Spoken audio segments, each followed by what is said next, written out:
হুম হুম হুম, লা লা লা লা, হুম হুম হুম হুম হুম হুম হুম, হুম হুম হুম হুম হুম হুম, লা লা লা লা, হুম হুম হুম হুম হুম হুম হুম।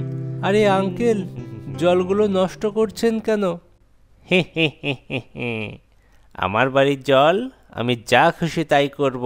তোর কি রে, যা বেরো। হুঁ, জ্ঞানদাতা।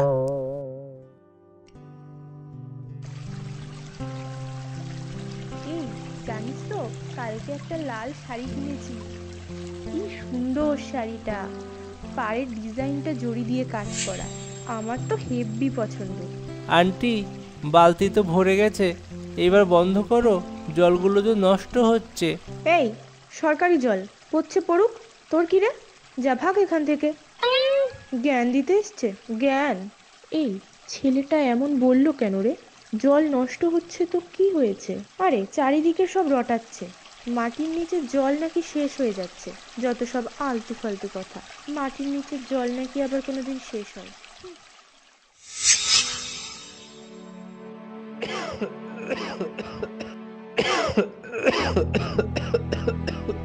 একটু জল, একটু জল দাও। হ্যাঁ, জল দিচ্ছি। উফ, ঘরে তো এক ফোঁটাও জল নেই। কি ব্যাপার? জল বেরোচ্ছে না তো? এ কি, এখানেও তো জল পড়ছে না। হ্যাঁ রে কমলা, তোর ঘরে জল আছে?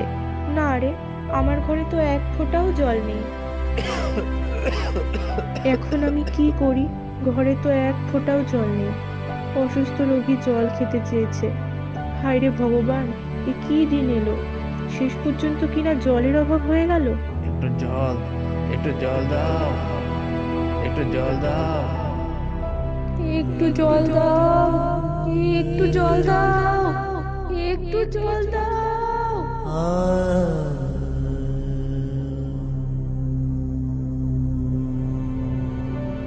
জলের অপচয় বন্ধ না করলে এই রকম সময় খুব তাড়াতাড়ি আসছে। জল বাঁচান, প্রাণ বাঁচান। আমাদের চ্যানেলটাকে সাবস্ক্রাইব করো প্লিজ, আর বন্ধুদের সাথে শেয়ার করতে কিন্তু ভুলো না।